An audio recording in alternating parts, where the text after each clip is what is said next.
हो म गाउँले नै हो, मलाई गाउँले नि भनिराख्नु पर्दैन। गाउँले हुनुमा मलाई एकदमै गर्व लाग्छ होला। सहरिया केटीहरूको जस्तो राम्रो रूप, धन सम्पत्ति अनि लता कपडाले भरिपूर्ण नहोला, तर यति कुरा याद राख कि तिम्रो घरलाई उज्यालो बनाउने, तिम्रो आमा बाबाको हर दुःख सुखमा साथ दिने र घरको व्यवहारदेखि लिएर सबै कुराहरू टार्न सक्ने भनेकै हामी गाउँलेनीहरू हो।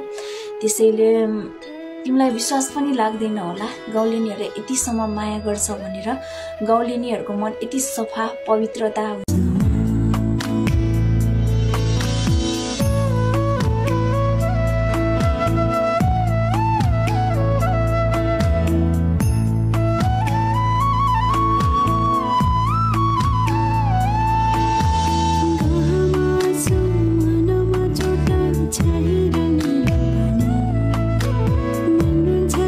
खोज्यो होला धनबाका म त परे मनबाका, मन पर्छ होला कोइलीको बोली म त परे न्याउली चरी।